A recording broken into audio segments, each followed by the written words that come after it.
कृषक श्रमिक एवं बुद्धिजीवी समस्त को धोखा दि जापे एक कथार कहुए हेले यहाकु कामरे करी देखाइछन्ति मीडिया मोकल बोलाउथिबा सौम्य रंजन पट्टनायक। सौम्यको ଏହି पदक्षेप पर विभिन्न महलरे प्रतिक्रिया प्रकाश पाइबा सह निंदा करा जायछि। गत सेप्टेम्बर 15 रे कटक जिला निश्चिंत कोइली ब्लॉक आगरे नवनिर्माण कृषक संगठन पक्षर दिया जाइथिबा धारणा रे ए होछि सौम्य रंजन को विवृत्ति। खाली निश्चिंत कोइली ब्लॉक नुहे चाषी को प्राइस प्रेस्टीज और पेंशन दाबी रे सारा राज्य रे सरकार विरोधी आंदोलन रो अग्रदूत साजिथिले सौम्य बाबू, किंतु ताहा सबु छलना थिला। चाषी को कांधरे गोड़ रखी निज पई राज्यसभा आसन हातेई नेले सौम्य बाबू। चाषी को किछि मिलू कि न मिलू सौम्य किंतु पाइले प्राइस प्रेस्टीज आउ आगो को मिलिबो पेंशन। दाबी उपरे ताप संगे आनुषंगिक दाबी गुड़िक अच्छी प्राइस प्रेस्टीज आउ पेंशन। आमर केवल प्रश्न मुख्यमंत्री को आपण तो श्रेष्ठ प्रशासक पाइले माला पिंधिक आइले धन जीवन सुरक्षा करने आपंकर दायित्व आपण धन जीवन सुरक्षा करुँच कि समस्त कथा मन पड़ुची। आपण कर्मचारी भाई मान को खुशी कले किसी आपत्ति ना।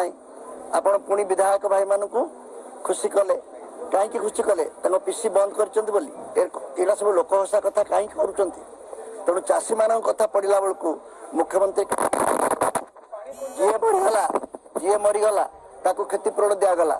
चाषी आत्महत्या करुच्ची आहा पदे कई करूना आत्महत्या बोली नुहे प्रेम करके मरीची बोली ओल्टा तात्सल्य कर चाषी को आदौ बर्दास्त करना।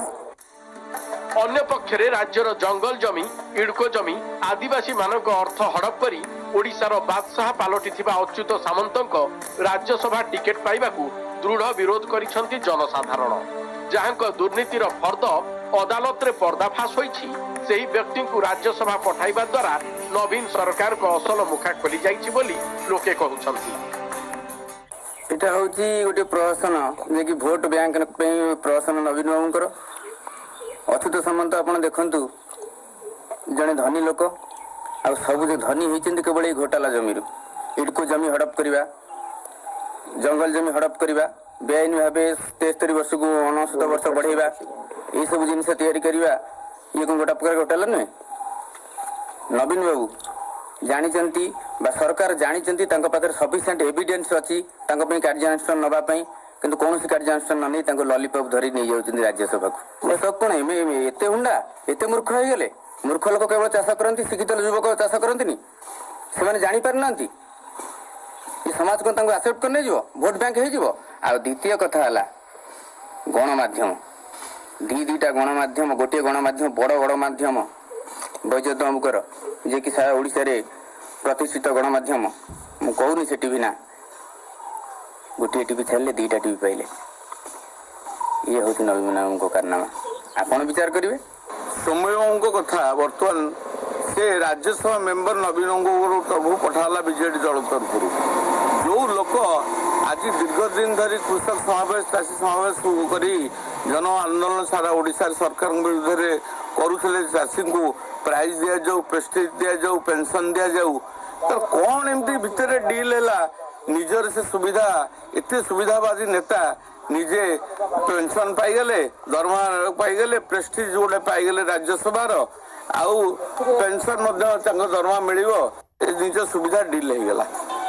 मुख्यतः ये दुई जन को नवा पछरे दुई जनकर दुईटी मीडिया अच्छी अच्युत सामंतकर मीडिया एवं सौम्य पांडुक मीडिया एसबू कर कारण नवीन प्रथम उद्देश्य होची बाबू वैजयंतर मीडिया हाथ गला से भारी व्यस्त हो पड़ी नवीन बाबू किभली प्रसाद प्रचार निज दलर हम से दुई मीडिया बेपारी को नहीं राजस्व पठाईदे बाबू से नवीन बाबू भारी व्यस्त हो पंडा को हाथ छाड़ी एम हाथ धरी पाख लोक कौन से राज्यसभा को सी गले राज्यसभा को पठागला कि दलीय लोक हिसाब से जो चाप पकई से मानने विजु जनता दलर सभ्य हेले निर्वाचित करागला साधारण लोक ग्रहण करूना आम संगठन विशेष भाव आम संगठन नेता भाव से जेहेतु निशा भाषा चषा व्यवसाय सबको नहीं आंदोलन करते चिकन आंदोलन हो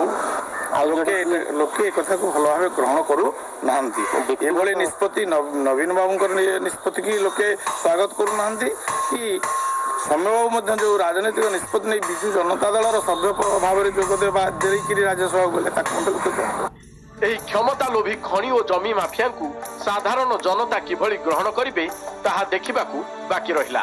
ସାଲେପୁରରୁ ଆଶିଷ ପଣ୍ଡାଙ୍କ ରିପୋର୍ଟ, ନକ୍ଷତ୍ର ନ୍ୟୁଜ। ଧାନ